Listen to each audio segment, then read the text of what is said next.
Welcome back to Your 1230, the only podcast where our guests tell their story with the help of just 12 questions in 30 minutes. I'm your host, Mike Salitro, and today we are very excited to be speaking with Patrick Queally. Patrick has a rare mix of underwriting and operational background in the mortgage industry, combined with years of sales skills, and mastery of social media for lead generation. Patrick is uniquely equipped to attract consumers that want to use his mortgage services as well as help them navigate the increasingly complex world of obtaining mortgage financing. In addition to actively working as a loan officer and branch manager, he's a director of the Agent Acceleration Academy, an organization dedicated to teaching sales and marketing on social media, primarily to real estate agents and other real estate related service industries in multiple states. He is also the host of a video and podcast series, The Wicked Awesome Report, where guests include local and national business owners and entrepreneurs, covering topics from sales and marketing, current events, and general interest stories, all with an emphasis on local business to support the shop local movement. Patrick, welcome. We are really happy to be speaking with you. Well, that certainly was a mouthful. I hope I can live up to all that, Mike. Thank you very much for those kind words. Well, I thank you for saying that. It was a mouthful, tripped me up in many spots. May even have to clean it up before we go live. But yeah, there's a lot in there. First, I'm going to start off with a softball since we both are in the state, and with the title of Wicked Awesome Report, most listening know where we are. You talk about working in with clients all over the place. How are you doing that? As you know, mortgage is a very regulated area. So we're in Massachusetts, obviously, where it is wicked awesome. But how are you licensed in multiple states? Yeah, so in the mortgage business, after the mortgage meltdown and the financial collapse that happened, and just for the record, I'm one of the good guys. Not my fault. I wasn't right in that kind of business. Okay, but with the financial reform that came about as a result of that, loan officers, like many other professionals, were required to be licensed. So I have a professional license, and licensing is done state by state. So you have a national component to the licensing requirement. So every loan officer has to pass the national test. And then for each state that you want to do business in, there's a specific state component that, pertains to the lending laws and regulations, specific for that state. So I'm licensed in Massachusetts, New Hampshire, Maine, Rhode Island, and Connecticut at the current time. So I would say all of New England, but we haven't quite hit Vermont yet. So that's next on the list. That was my response. Take that, Vermont. Not there yet, but we'll go get in there. Um, the video and podcast series that you host, it is aimed at a audience both in real estate as well as entrepreneurs. What are you talking about, and who are the guests that you're bringing on? Yeah, so obviously with my line of work, my circle is, relatively real estate centric. Okay, so I have a lot of real estate agents, other loan officers, some financial planners, and again, small business owners. So I'm a big proponent of the whole, shop local movement. Nothing against the big box stores, but I'd prefer to spend my money in the local community because it's these small business owners. Those are the ones that are sponsoring the kids, baseball teams and soccer teams. And so let's sort of the velocity of money, let's spend money in the local economy and help each other thrive. So from restaurant owners, bookkeepers, attorneys, I mean, you name it. Pretty much, it's an open invitation to any business owner, entrepreneur, salesperson that has a story to tell. I'd welcome them and give them a platform to help them tell the story, very much like you are here, Mike. No, that's fantastic, and I like the way that you not only highlight the shop local movement, but you explain it in a way that makes sense. Because you'll hear it, and then if there's any follow up, it's well, the big box stores are evil or they don't care. But the example you give that they support community initiatives like the sports teams, like things that are going on in the backyard, that is why we should help those in the community when it comes to making those business decisions. So thank you for Well, including yeah, that example. absolutely. I mean, I write the checks to the local, sports teams for the town, and I know a lot of other local small business owners do too. So let's support the businesses that are helping our communities, survive and thrive. They're only going to be that way if we continue to support them. For sure, absolutely. What I one thing I like to do with guests like yourself who do wear many hats, I'll ask, since you are doing multiple things, if you meet somebody, what will you tell them that you do, or how do you introduce yourself to somebody new? Well, I'd say I'd primarily start off with the fact that I'm a mortgage loan officer.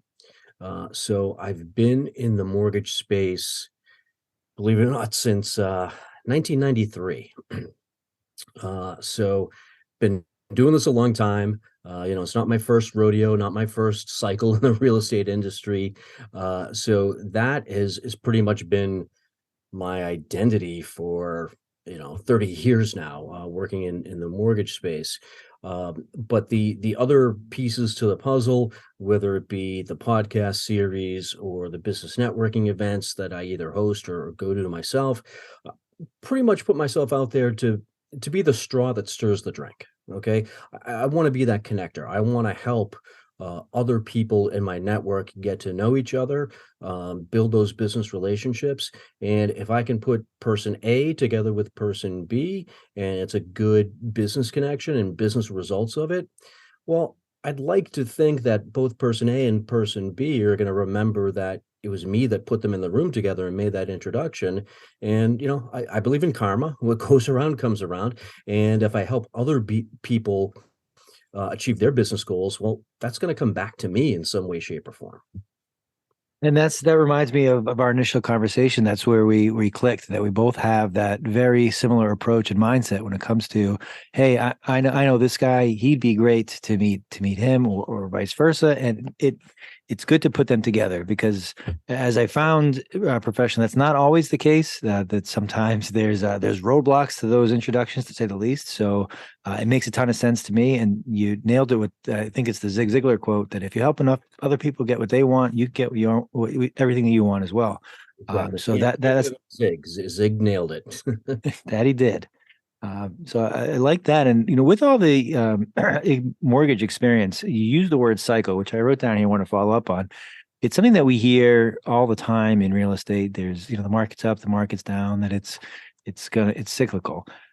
Having the experience that you have and as well as the expertise, how do you prepare your partners, the real estate agents, the other lenders, inspectors, anybody else that you're kind of working to deal with for cycle, as well as prospective clients, your borrowers. How do you help them through what might be their up market, down market, when, as you reference, the cycle is going to always be there and going to be something that they're always facing from one direction or another. Yeah, well, you definitely have to plan ahead. So, I'm an optimist. I don't want to, preach doom and gloom, but hey, when you're on top of the mountain, you got to throw some dirt down into the valley to soften your fall because it is going to come back. You are going to come back down. Okay, you're not going to live at the peak forever. So, people that maybe haven't been in the business as long as I have, they've maybe only experienced some of the up times we've seen over the past 7, 8, 10 years. Um, the advice to them is definitely that you just don't spend your money foolishly. Bank it. There are going to be times where, like in my business, you're not writing applications, or the real estate agents, you're not, writing contracts. There are times where things are going to be slow. So, be conservative, put together your budget, put together enough money that you can survive through those down times because it very well could be, a game of survival. So an interesting stat that I heard recently in my space in the mortgage business that so our licensing, like we talked about earlier, renews on an annual calendar basis. So by the end of December, you need to have all your continuing education done, and your license would renew by January 1st. Well, about 1/5 of the loan officers in the country, in the US, did not renew their license. And I think that just speaks to the slowdown from the absolute height of the market that was going on through the pandemic. I guess we're one of the fortunate industries in the fact that during the pandemic, our doors were open. We were one of the industries that thrived with lower interest rates. The refinance market was insane. We were all putting in a ton of hours to help our clients. But the advice to the colleagues and other people in the business that hadn't really seen a downtime was bank that money. Don't go spending it foolishly. And the same advice goes to clients. Okay, great. We're helping you maybe reposition your debt. We've got some great terms here. You're taking some cash out. You're going to pay off a home equity line. You're going to pay off credit card debt.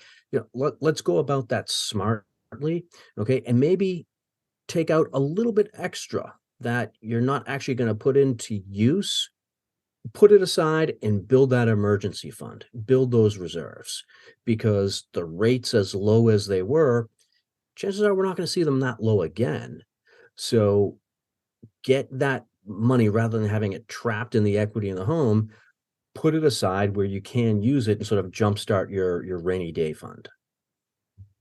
A lot of great stuff that I want to follow up on, Patrick. First, the stat with the 20% not renewing their license. That's incredible. I sat on a panel myself the end of last year that was centered around the fact that there was a forecasted 300,000 real estate realtors that were not going to renew their license. And one, I was just shocked at the number, and then two, that it was so tenuous that just the amount to the relatively small amount to pay for the license was enough to knock people out, which is kind of showed the small margins that some were playing with, which is terrifying when you kind of dig into it. But I won't go too far down that path. But what I like there is the plan ahead advice that you can rarely go wrong when you take a smart assessment of where you are, where you may be going, and then have a backup or a rainy day fund.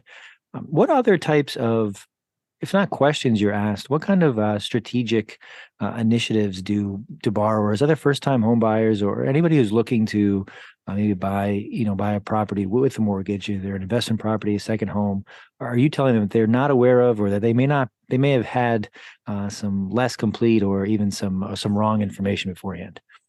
Yeah. So when I advise my clients, I really want to take a look at the whole picture. So a client may come to me and say, okay, well, I want to refinance this investment property, or I want to purchase an investment property.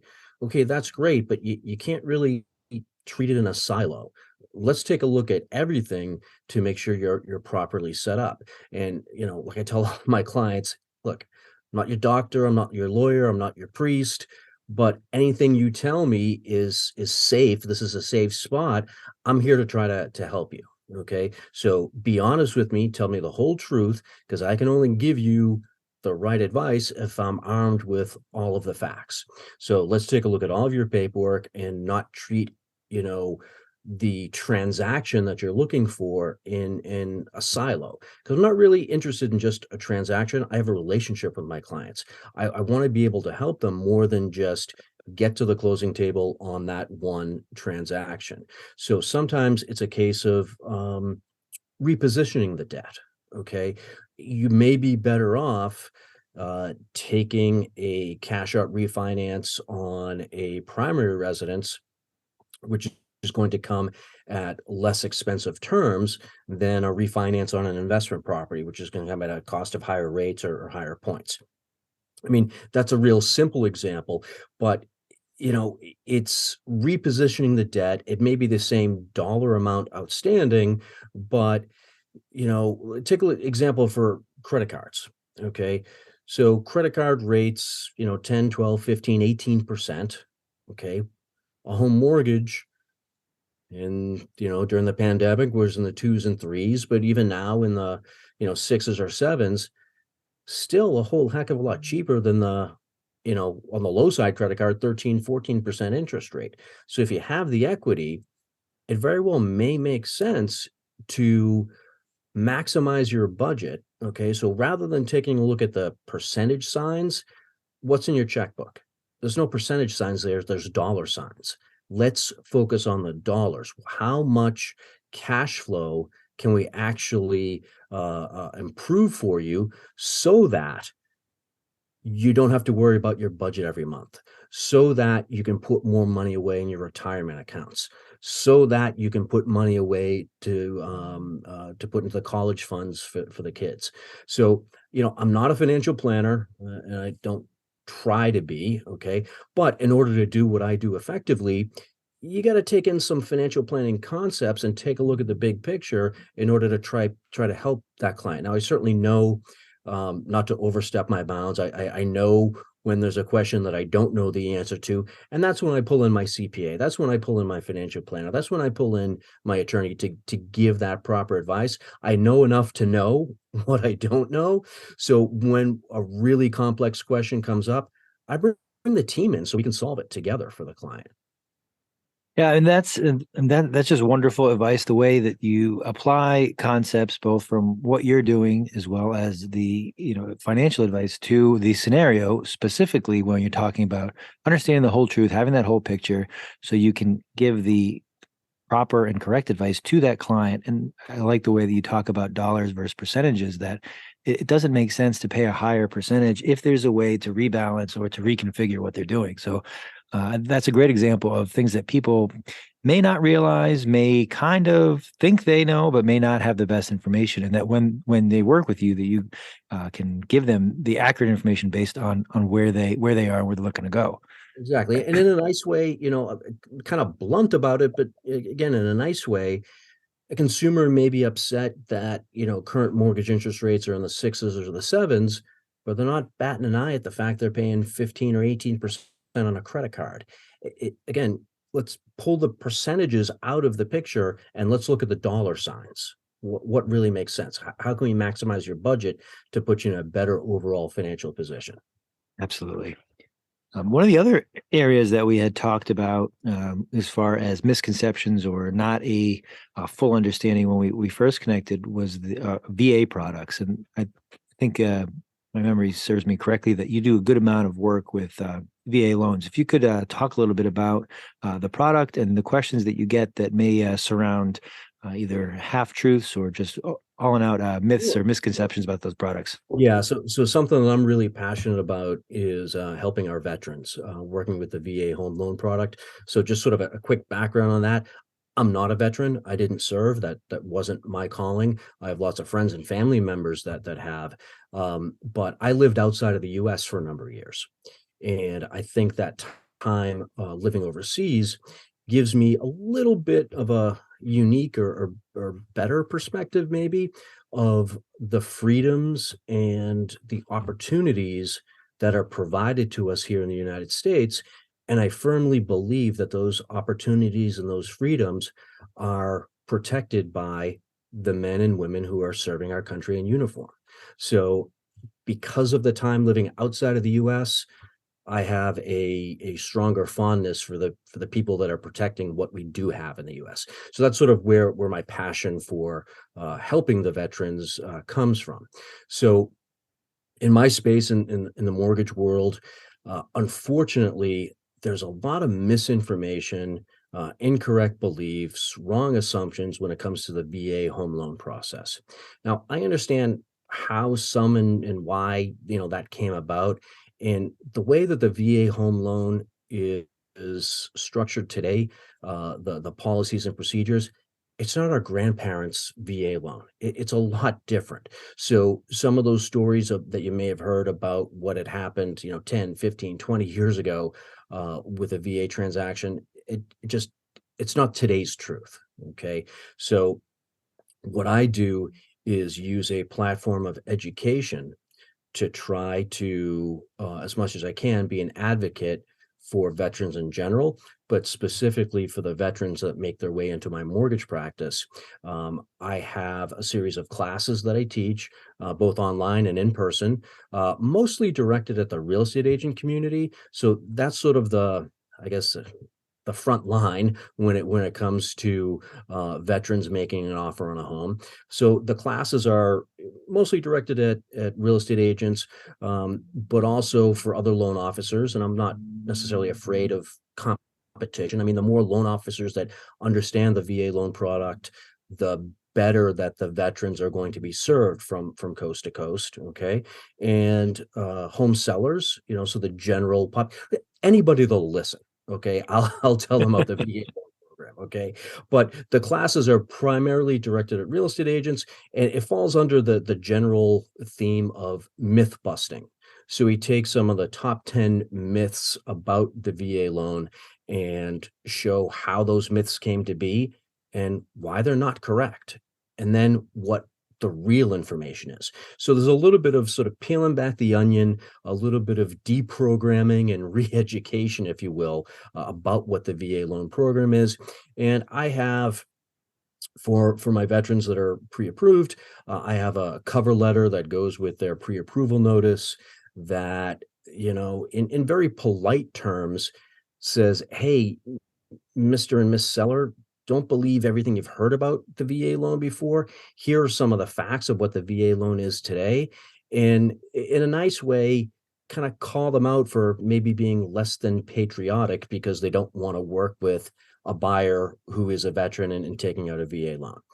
I also reach out to the listing agent on that transaction and make sure that they're not being weighed down with any incorrect beliefs and they're sort of advising their sellers maybe that they shouldn't work with a buyer getting VA financing because it's too difficult or the appraisals are difficult or it's a long process or because the VA loan, one of the benefits that's there for the veteran is no down payment is required. So it's a common misbelief that if a veteran is taking out 100% financing, well, what the hell is wrong with them? They don't have money for a down payment? That doesn't sound like a strong financial candidate. And really, the opposite is the truth. On every single measurable statistic, income, credit score, available funds, the average veteran is far superior on all of those metrics than their civilian counterparts. And I've got the facts and the data to prove it. So I'm not just a talking head here.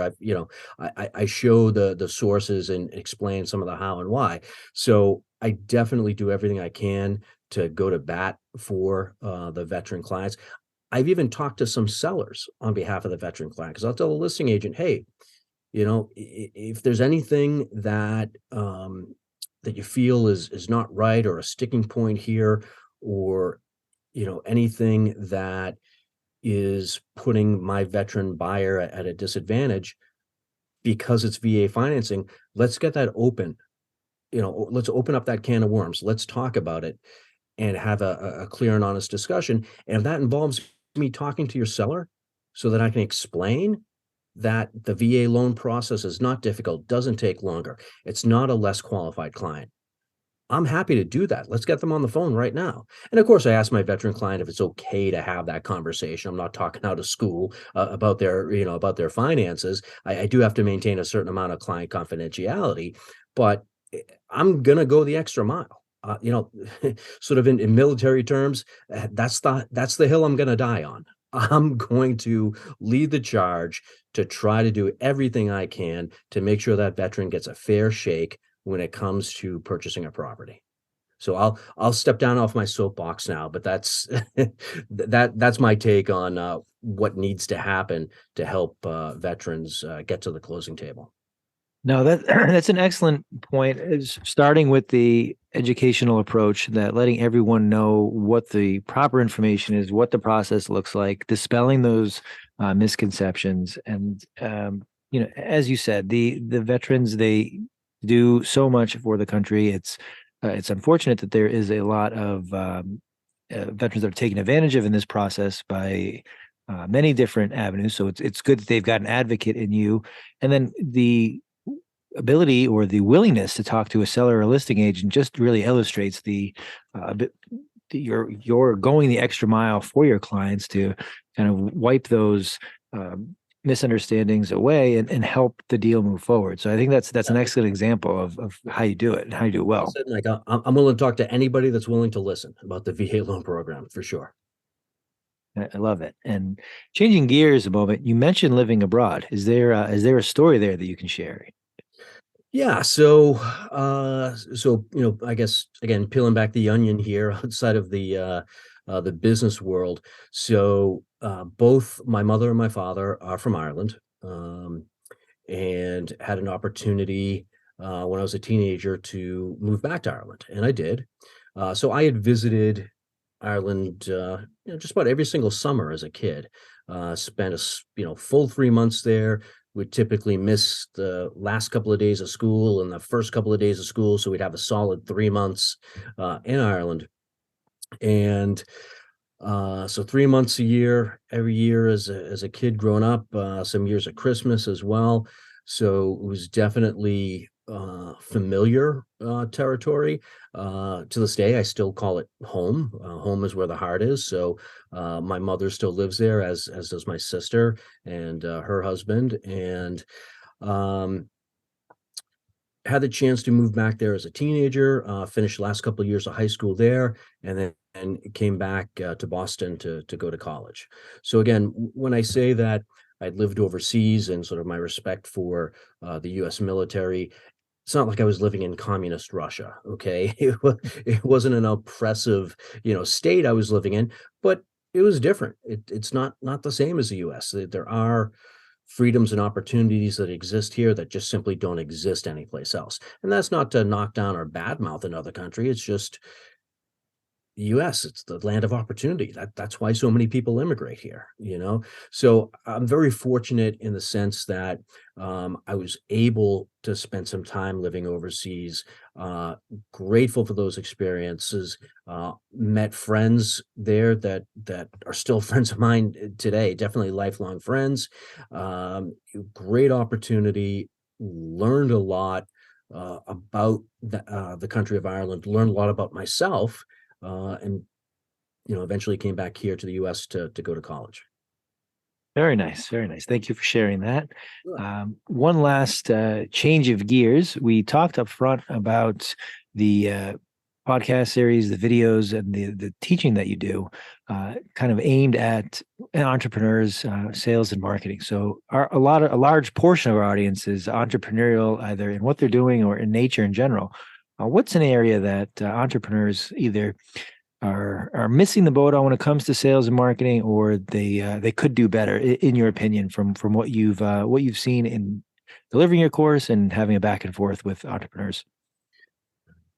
So I would say that probably the number one missed opportunity is the business connections.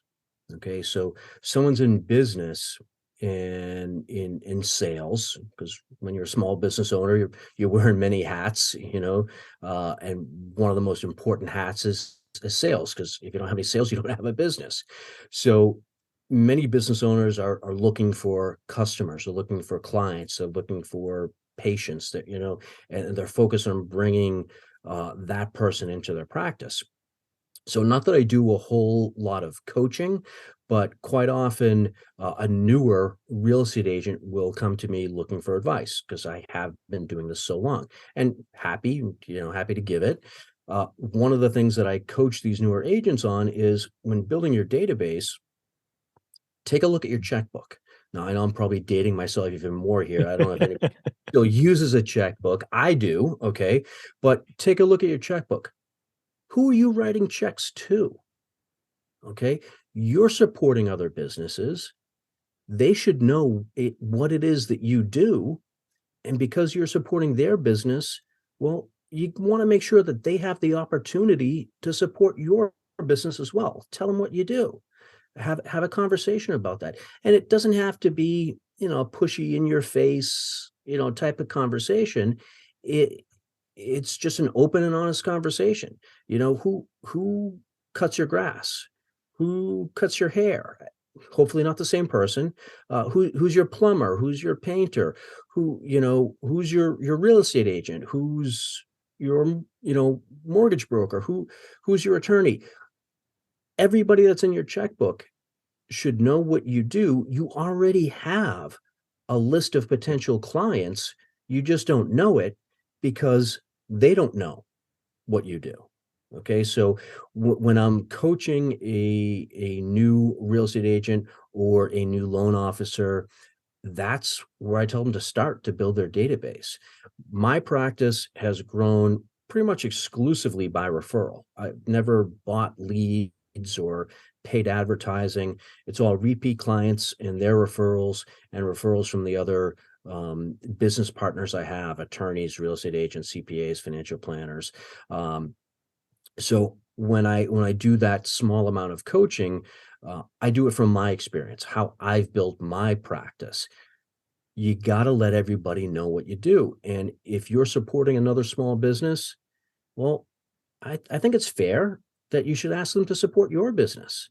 It's that karma, what goes around comes around. So if you're writing a check to your landscaper better know that that I'm a mortgage broker. Mr. Landscaper, when it's time for you to buy your house, I want you to come to me. You take great care of my yard. I want to take great care of you when it comes time to purchase a house. So I think that's the number one missed opportunity that a lot of entrepreneurs and salespeople in general just miss out on. And it's as simple as just looking at your checkbook. Yeah, that's really good advice to let everyone that you do business with know what you do because it's a lot of times that it's not that they will forget or not think of you. It's just that if you are not clear on what it is, you're not going to be top of mind. They'll probably push the business or direct it somewhere else. And the second piece there that I think a lot of newer or even seasoned entrepreneurs, sales professionals kind of mistake they make is, oh, this person wouldn't buy a product or service, so it's a waste of my time. And that, first of all, it's a terrible mindset. And second of all, the best, and you mentioned it with referrals and word of mouth, that's the best doors that can be open for you. When somebody else says, hey, I worked with Patrick. You need to meet him. So they might not be the landscaper example. Your landscaper might not buy a house, but he may work with 10 people that do. And if he introduces them to you, it's a lot easier to do business that way. So I love that example that you give. Exactly. So it may not necessarily be that first connection. It could be the second, third, or fourth level. It could be that one of the guys that works on the landscaper's crew, his sister maybe is buying a house. So it's like that, second or third generation of referral. And, you know, as big as the world is and as disconnected as people are, it never ceases to amaze me on social media platforms. I get referred somebody who is new coming into my practice. Well, we've got 10 or 15 mutual friends, and they're not just, the random, Facebook acquaintances. They truly are. Oh, that's my cousin, or she's married to, my college roommate, or the connections are amazing. And sometimes those third or fourth level referrals become a lot more legitimate. You've got some of that social proof because now you realize that you have some other connections. And I guess I've been fortunate enough to have been in this business so long that I do have a good book of business. And in one way, shape, or form, most of those people are connected to each other. Very nice. Very nice. Somehow we are at time already, Patrick. We will post a link to your show. Where else can our listeners find you or connect with you if they want to learn more or speak with you directly? Yeah, so the branding that I have landed on, very appropriate for this market, is Wicked Awesome Loan Officer. So really, all you have to do is go to wickedawesomeloanofficer.com, and that's the landing page where you can, from there, connect to all of my socials, send me an email, give me a call, and even connect with my calendar and book a time. If I can help you with mortgage financing, of course, I'd love to hear from you. But if you are an entrepreneur, a business owner, someone in the real estate space, again, I'm not a professional coach, but been doing this a long time. Happy to share information and advice. You can book a time to speak with me there. And if you are a entrepreneur or salesperson or have something that a message you want to get out there, love to have you on my show and have you be part of the Wicked Awesome Report. Certainly welcome you into that family. And again, it's wickedawesomeloanofficer.com. You can connect with me every which way from there. Excellent. We will certainly post those links. And just before we get out of here, we have covered a good amount of ground, but I'd like to ask, is there anything I didn't ask you that I probably should have this evening? I don't think so. I think, we certainly spent a couple of minutes talking about one of my passions there with VA financing. I wanted to make sure that we had covered that. Um, and my, mortgage services cover both residential and commercial lending. And with the contractor, developer, real estate investor community, there's also some private lending opportunities. So I help people arrange for that as well. So it's really anything real estate related. If you need financing for real estate, I'm a resource to help you with that. I'm glad you said that. Like that's big. So if you're in here in New England, it's not always the case, and generally not normal that you'll have a mortgage professional that does residential, commercial, and then has private money as well. So Patrick is a wonderful resource. Thank you for joining us, and I look forward to doing this again with you soon. Absolutely. I'm honored and grateful for the opportunity. Thank you, Mike.